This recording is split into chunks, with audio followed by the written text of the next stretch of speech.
Everydayers will recall that we've talked a few times this season about the tough start to the schedule for the 2023 Toronto Blue Jays, including the fact that 25 of the first 37 games would be on the road. Well, two of those games remain. They happen tomorrow and Wednesday at Philadelphia. Catch those games on SiriusXM. But I've seen enough to declare that this has been a very good start to the season for your Toronto Blue Jays. You are Locked On Blue Jays, your daily Toronto Blue Jays podcast. Part of the Locked On Podcast Network, your team every day.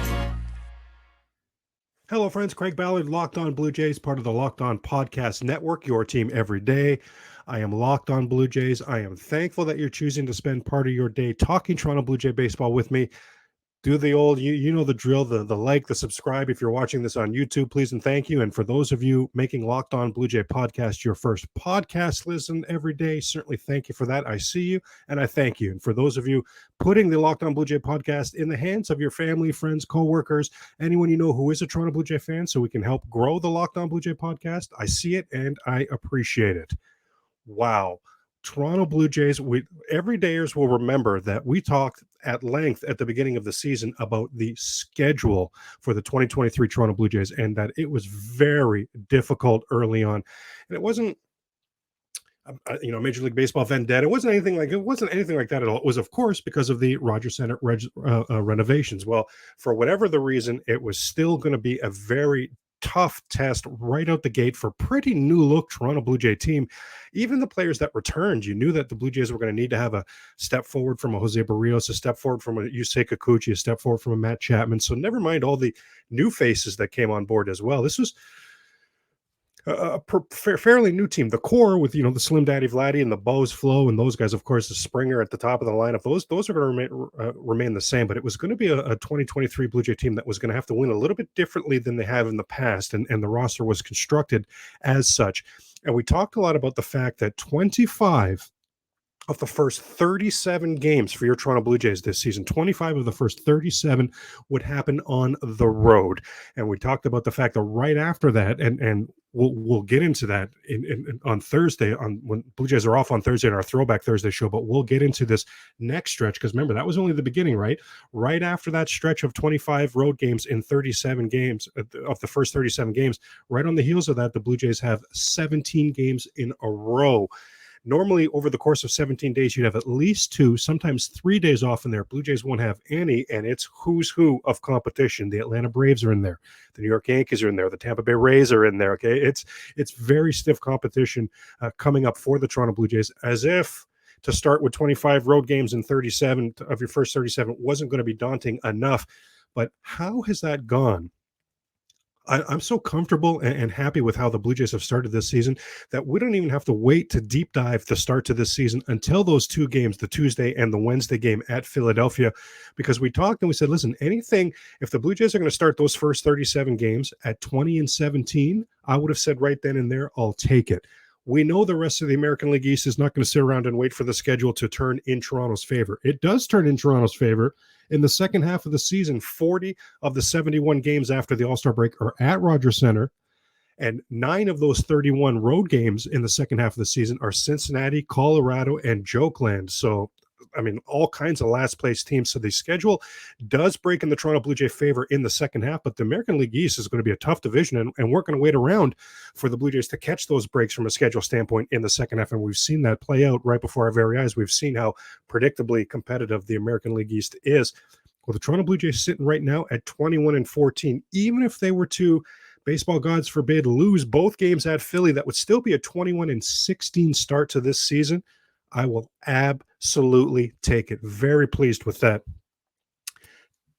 At the very least, wanted to tread water so you can make hay in the second half of the season. Plus, in the second half of the season with all those home games, if there is an advantage to these new dimensions at the Rogers Center, the Blue Jays will figure it out by then. So a already very good home team has the potential to be an outstanding home team. Jays off to a 9-3 start at home, by the way, this season. They've been a good home team for a while. Pretty much in the Bo and Vlad era, the Blue Jays have been an excellent home team. And you look at the 21-14, even if they can get just one win in Philly, that's going to be a 22-win start to this gauntlet to open up the season. Well, Craig, they're going to be sitting in fourth place. I'm not interested in any of that. I just didn't, from a wins and loss from a record standpoint, I didn't want to see the Toronto Blue Jays get buried early on and have to play catch up for the whole rest of the season. We saw the Blue Jays in 2021 have to play catch up in September. They were incredible. I think they were the best team in baseball in September. I think as those playoffs, unraveled right before our eyes, I thought it was pretty clear that if the Jays made the playoffs in 2021, they were going to win the whole darn thing. Like, I'm still pretty bitter and pretty upset about that, to be honest with you. But we've seen before Toronto Blue Jay, excellent teams, 87. There's a few different variations of Toronto Blue Jay teams throughout the years that really came up a little bit short when all was said and done because they couldn't bring it home at the end of the season. Well, the Toronto Blue Jays have set themselves up in 2023 extremely, extremely well. There's a stretch in late August and early September. You talk about the schedule that's going to turn around for the Blue Jays. There's a stretch in late August, early September. So that's go time, right? That's the stretch run. You're getting into September. That's the stretch drive where the Blue Jays will play 12 straight games versus Washington, Colorado, Oakland, and Kansas City. Washington will be in last place by then. Colorado will be in last place by then. Oakland will be in last place by then. Kansas City will be in last place by then. You look at the top of the American League East right now, for example, Tampa Bay and Baltimore, they're 15-3 combined. The Rays and the Orioles are combined 15-3 against those lowly teams, Washington, Colorado, Oakland, and Kansas City. So in the second half, Blue Jays are going to have their chance to make hay against some of these teams and have put themselves in position to really be in striking distance of the American League East. I know Tampa Bay is running away with that seemingly right now, but at the very least, certainly putting themselves in position to be a playoff team in 2023. And we know once you get in that tournament, once you get in the playoffs, right, all bets are off. One of the big improvements we've seen from this season to last season that has to be pointed out is the Blue Jays' improvements against left-handed pitching. No, the Blue Jays literally were not the worst team. I think Washington literally had a worse record against lefties last season than the Toronto Blue Jays, but the Jays were just 12-18 versus Southpaws last season. And for winning teams, for playoff teams, it wasn't even close. They were by far the worst team in baseball against lefties. They only hit 255 last season versus lefties. Well, this season, that's up to 280. That's extremely legit. It's not just great improvements. 280 is extremely legit. Blue Jays have faced a lefty 9 times so far this season. They've won 5 of those games. So if you're looking for a reason, why are the Blue Jays off to such a good start? That's a main one right there. They have flipped the switch. And it's odd, too, because they brought in a bunch of left-handed batters, right? But just their approach at the plate has been so much better this season, in particular against lefties. Even some soft-throwing lefties that traditionally are just a nightmare for the Blue Jays. They're even getting hits. They're even hitting those sort of pitches this season. That's been a big turnaround. One area where I will say so far, I think I've been wrong about the 2023 Toronto Blue Jays is I didn't think offensively they were going to take a massive step backwards. Yes, I get, Gabriel Moreno and his offensive potential out, Teo and his offensive output out, Lourdes Gurriel Jr. and his offensive output out. So a lot of the power, clearly was leaving this team. Yes, I just thought they were going to be able to generate offense differently and still be as successful offensively, just in a different manner, able to manufacture runs, able to win games differently. Well, they're winning games. We will have to say that. 21-14 as we sit here right now. Again, that's a yes, please a scenario. That's a yes, please start to the season. But the offense has absolutely taken steps backwards. Blue Jays are hitting just a titch under 260 as a team. That's 10th in the league. The Blue Jays led baseball in team batting average last season. The Blue Jays OPS is in the middle of the pack, 13th right now on the season. They were 3rd in all of baseball, number 1 in the American League last season for OPS. Steps backwards. On base percentage. Now, this is one where it wouldn't have surprised me to see a small step backward here, but I still thought that the Blue Jays, who were number 3 in baseball, number 1 in the American League last season for on-base percentage, I still thought they would be a top 3 or top 5 at least on-base percentage team. It's not horrible. It's at 7th. It's still more of a step backwards than what I saw coming. I'll say that. That's the on-base percentage. Home runs, they've got 40 home runs now, just behind the Yankees for that number, but they are outside the top 10. Finished 7th overall in home runs last season, and you have to go all the way back to 2014. Obviously not 2020. That was the COVID-shortened season, but of the full Toronto Blue Jays seasons, you have to go all the way back to 2014 for the last time this team did not hit at least 2 home runs in a season. And currently, their pace is at 185. I mean, the sky is not falling. It's not the end of the world. Wins are happening, right? Just the step backwards that a lot of people worried about and predicted from the offense that I was not worried about. Again, I just thought they would score differently. So far, I've been wrong about that. How about the name of the game, scoring runs? Well, top 10 team, but 10th in runs, right? They were fourth last season and second in the American League. Only the Yankees scored more runs last season than the Toronto Blue Jays. Now, how about now you talk about Lourdes, Teo, and Moreno. Now, they've combined to hit 268 with 11 home runs. Now, it hasn't all been, rosy sunshine for those guys. Well, Gurriel's having a good season. I'll say that. Teo leads the league in strikeouts. If you've seen Teo play this season, you've I was going to say he's unrecognizable. He's actually very recognizable to Blue Jay fans. It's that Teo that we first saw when he came up. He is willing to play the pitcher's little reindeer games this season. I mean, he's back to that point where you could throw him that slider down and away out of the strike zone. He'll chase it for strike one. Elevate that fastball out of the strike zone. He'll chase it for strike two. Throw that slider down and away out of the strike zone. He'll chase it for strike three. He's back to being that hitter where you don't even have to throw competitive pitches. You don't even have to be in the strike zone. He's willing to play your little reindeer games right now. So I don't know how much the Blue Jays are really missing him. Out of the catcher spot, I will say that we may be missing Gabriel Moreno. Now, very true to say, I mean, how great has it been to see Dalton Varsho really come on lately? I mean, do not get me wrong, and I've got big upside potential for Dalton Varsho. Ultimately, I'm very excited about that trade for the Toronto Blue Jays. But out of the catcher spot this season, my goodness, the Blue Jays catchers are hitting 210, 329 on base. That's not horrible, but it's not great. Just a 665 OPS. I mean, last season out of the catcher spot, the Jays hit 286 with a 360 on base and an 824 OPS. They had the best on base percentage and OPS out of the catcher spot of any position on the team last season. This season, you see, it's a big part of the steps backwards that have been taking place on offense. Back with more Locked On Blue Jays in just a moment as we continue to deep dive this very good start to the season for your Toronto Blue Jays. Going to get into the DH spot, the second base spot, and the pitching in just a moment. And a reminder that you can catch all the 2023 Toronto Blue Jay action on SiriusXM.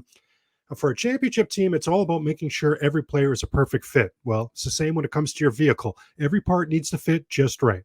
So the next time you need parts and accessories, head to eBay Motors. With the eBay Guarantee Fit, you can be sure you get every part you need fits right the first time around. Just add your ride to My Garage and look for the green check to know that part will fit or your money back. Because just like in sports, confidence is the name of the game when you shop at eBay Motors. And with over 122 million parts to choose from, you'll be back in the game in no time. After all, it's easy to bring home a win when the right parts are guaranteed. Get the right parts, the right fit, and the right prices on ebaymotors.com. Let's ride.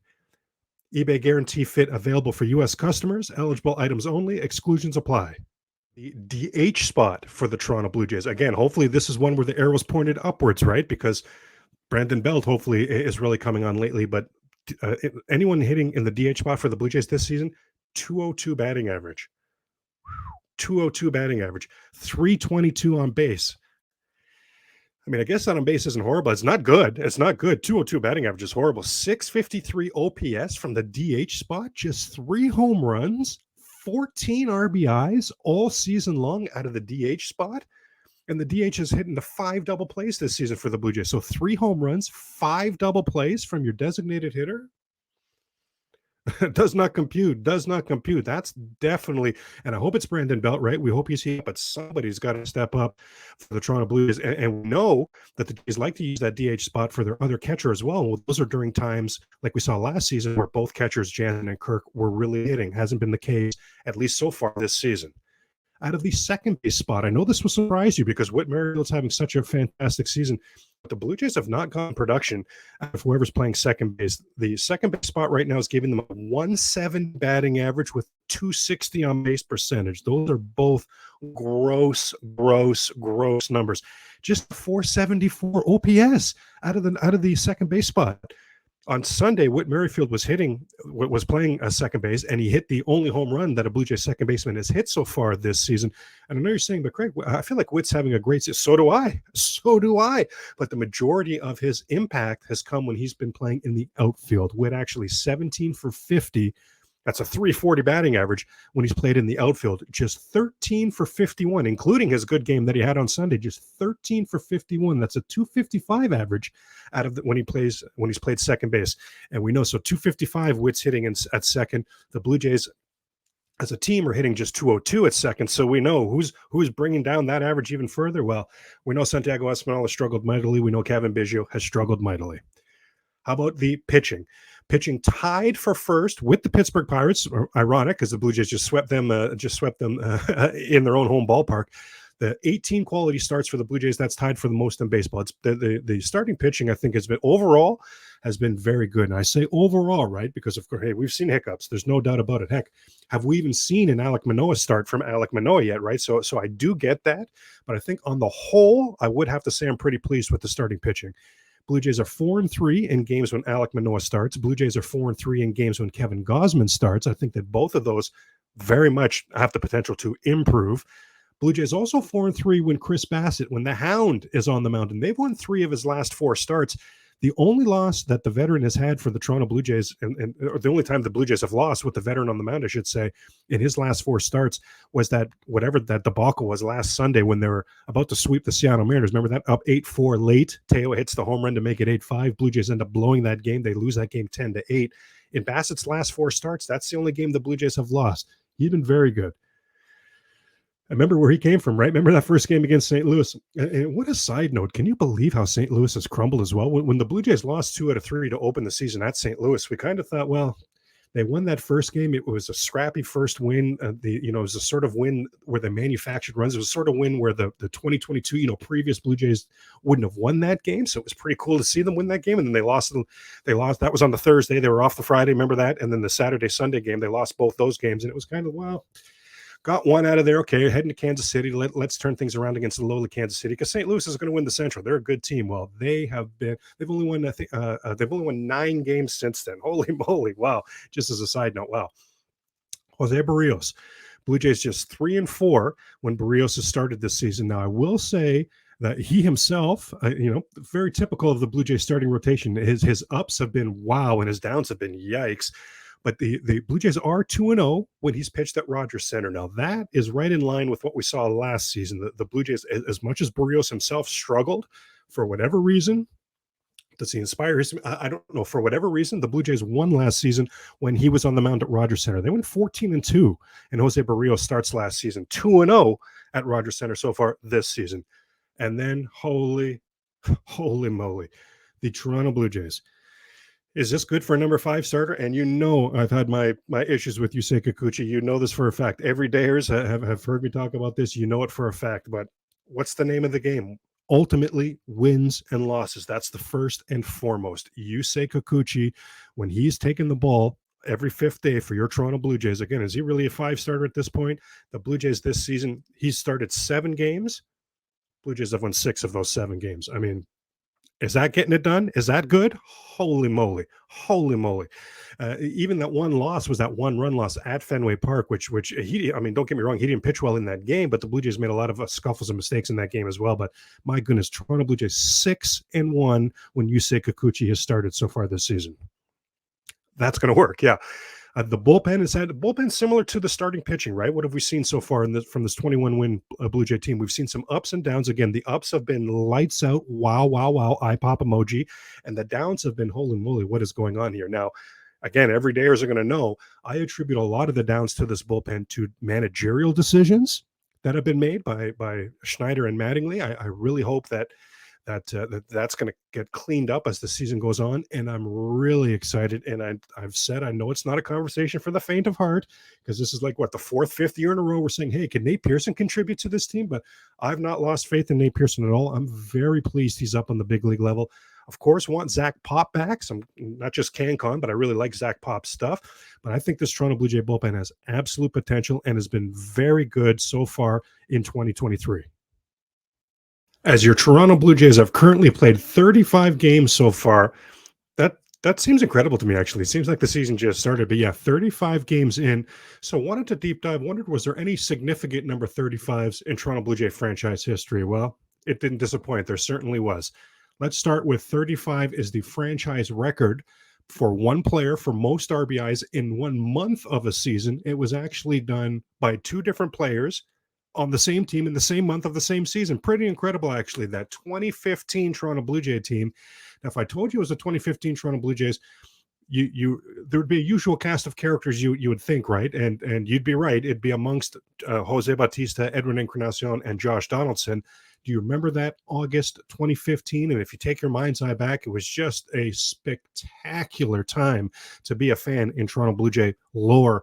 Remember now, of course, we know 92 and 93, that's the back-to-back World Series teams. But between 93 and 2015, it was actually the Toronto Blue Jays with the horrible distinction, embarrassing distinction, as a fan, painful distinction of being the team with the longest playoff drought in North American sports. So between 93 and when the Blue Jays made the playoffs in 2015, every single NHL team had made the playoffs, every single NBA team had made the playoffs, every single NFL team had made the playoffs, and all the baseball teams had made the playoffs except your Toronto Blue Jays. And remember, the David Price trade happened, and just the city, the country, the fan base caught absolute fire. And in that month of August, where the Blue Jays really turned things on and that offense really became incredible, especially at the top of that lineup, holy moly, Edwin Encarnacion and Josh Donaldson, each with 35 RBIs. 1 month, 35 RBIs.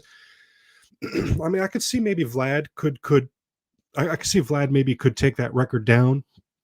He's going to need a month where he's going to get, like a 10 to a dozen, let's say, home runs where he just catches absolute fire. Bo's doing his thing. Springer's doing his thing. So in other words, the table is set, right? The setup guys are doing their job in front of him. I could see Vlad maybe having at that record, but that's about the only one. I mean, 35 RBIs in 1 month. There were, I think it was 19 different games that Edwin had an RBI that month. Like, are you kidding? Just absolutely incredible. That August 2015, if you recall, 9 of those RBIs for Edwin came in that one game. Remember his hat trick home run game? Was late August 2015, one of the more, I always say this word, I know it's not a word, but it was one of the funnest, you know what I mean, though, one of the funnest times I've ever had at a ballpark was actually at that game at the restaurant in left field there. I think it was called Ariba back in those days. I don't think it's called Ariba anymore. But if you remember that rest, or if you know that restaurant out in left field, it overlooks even how the Rogers Center was built before. It would still overlook the Blue Jay bullpen there. And LaTroy Hawkins couldn't believe it. He's not a hockey guy at all, right? So Edwin hits the third home run. All the hats coming on the field. It was such a sight to behold. It was such a fun time in Blue Jay history, if you remember that. And LaTroy Hawkins was going nuts. I was just fixated watching. He was going absolute nuts. He didn't know about this hockey tradition with the hat tricks and stuff, and everyone throwing their hats. What a scene. What a memory. 35 RBIs, Josh Donaldson and Edwin in 1 month. How about some players that wore number 35 for the Toronto Blue Jays? Well, would you believe that Hall of Famer Phil Niekro, the legendary knuckleballer Phil Niekro, he made 716 starts in his career. Well, 713, 714, and 715, 3 of his last 4 starts were with the Toronto Blue Jays. This was back when the Blue Jays, this is back in 1987. So, and one of these days we're going to have to get into the 1987 Toronto Blue Jays. Would you believe they authored one of the great collapses in baseball history? I mean, 87, and I still may be saying it's too soon. That's how much that one hurt. But Niekro, probably about 70-80% of the way through the season, was brought in by the Blue Jays. The plan was, so on paper, kind of makes sense. The plan was Phil Niekro for 8 innings with that knuckleball, and then Tom Henke with that, blowing you away with that fastball in the 9th. Well, that experiment only lasted 3 starts. They would revisit that experiment a couple seasons later. We'll get into that in a moment here. But yeah, Phil Niekro wore number 35 for the Toronto Blue Jays for all 3. He only made 3 starts. Blue Jays went 0-3 in those games. A couple seasons later, speaking of veterans coming to the Blue Jays right at the end of their career, Bud Black, if you remember him, the longtime Kansas City Royal, and the Kansas City Royals in those days were a major pain for the Toronto Blue Jays, including eliminating the Jays in the 85 playoffs. Bud Black part of that as well. But Bud Black was brought in by the Blue Jays. They traded Mauro Gazzo for Bud Black. The veteran would come in for a couple starts in September in the 1990 season. Again, just didn't work out with the Blue Jays. He was at the very end of his career, but I definitely wanted to bring that up because I want to shout you out. If you know who Mauro Gazzo is, we can be friends. That's one of the litmus tests. So if a Toronto Blue Jay fan knows who Mauro Gazzo is, then I know they've been through some of the struggle seasons in Toronto Blue Jay fandom. The very next season after that, 1991, some CanCon as Dennis Boucher would wear number 35 for the Toronto Blue Jays. And he would be significant for the Blue Jays in 91 in that he was traded during that season. Even though he was a good Canadian kid, right? You'd think the Blue Jays would be excited to have a Canadian coming up on their team. Well, he was traded with Glenn Allen Hill and Mark Whitten in return for Tom Candiotti and Turner Ward. And Tom Candiotti, you might remember, that's another knuckleballer. Remember, I said the Blue Jays would revisit this. Hey, knuckleballer for 8 innings, then Tom Henke with that fastball lights out for the 9th inning. Well, they would revisit that with Candiotti in 91. Blue Jays made the playoffs in 1991, and Tom Candiotti would start Game 1 and Game 5 of that Minnesota series. Then the ALCS against the Minnesota Twins. The Twins just absolutely smacked the Blue Jays out of the playoffs 4-1 that season, and absolutely smacked Tom Candiotti's knuckleball in Game 1 and then did it again for good measure in Game 5. Now, speaking of CanCon, that's worn number 35 for Toronto Blue Jays, Jeff Francis. And speaking of that 2015 Toronto Blue Jay team as well, right? It was with that 2015 Toronto Blue Jay team. I know that's hard to remember for a lot of fans, and I don't blame you. It was literally the end of his career. I don't think he pitched again in baseball other than at the end of that 2015 season with the Toronto Blue Jays. And he was coming out of their bullpen, longtime starter, of course, for the Colorado Rockies for many years. And in 2015, despite that being the first Blue Jay playoff team in eons, as we were talking about earlier, they went just 2-12 in games that Jeff Francis came in. Like, he just got rocked left, right, and center. He was really just a mop-up man, just an arm to have for the sake of having that left-handed depth in that bullpen. Started the season and ended the season with the Blue Jays. And again, they just did not have much success. It was neat to have Jeff Francis on the Blue Jays. You know, it's CanCon. It was easy to cheer for. It was neat to have, but his career was definitely over. How about the best player to wear number 35 in Toronto Blue Jay franchise history? That's got to be the big hurt, Frank Thomas. This is one of those answers. Frank Thomas with the Blue Jays, Jose Canseco with the Blue Jays. There's actually a few Blue Jays, but it's one of those where you see the polls on Twitter or you see people talking about, hey, who's a star player that you associate with a certain team that you have to be reminded, oh, yeah, that's right. They actually played one season or whatever it is with this team. Well, you'll hear Frank Thomas with the Blue Jays brought up a lot.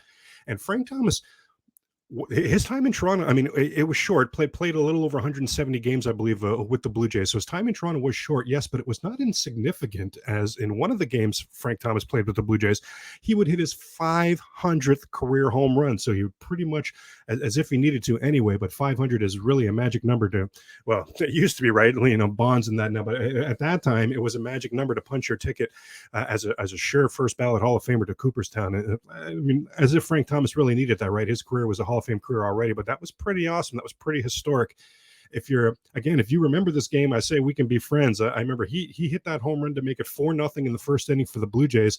But who was it? AJ Burnett and Jason Frazier would get hammered the rest of that game. Jays would actually lose that game. So that was those black jerseys that a lot of fans, like the red jerseys, a lot of fans feel very strongly one way or the other about those black jerseys. I like them, but he hit that 500th home run in the black jersey. And finally, who's wearing number 35 for your 2023 Toronto Blue Jays? Jay Jackson.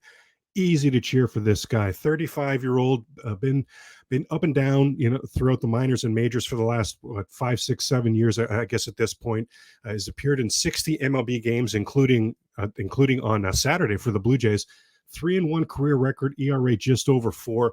Jays want him to be that multi-inning guy, and again, really easy to cheer for him. He really impressed a lot of people in spring training with that slider. So all due respect to Jay Jackson. I hope he does great. He's a Toronto Blue Jay. I love it.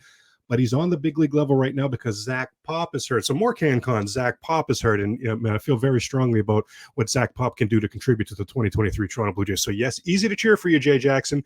But yeah, I want Zach Pop back. That'll wrap up Monday's edition of Locked On Blue Jays. Join me tomorrow as we deep dive what we've seen so far on this road trip, plus get you set for game 1 of this mini 2-game set at Philly as the recently returned Bryce Harper and the Phillies will host your Toronto Blue Jays. You can catch that game on Sirius XM. And for now, keep it locked on the Locked On Podcast Network and check out Locked On MLB.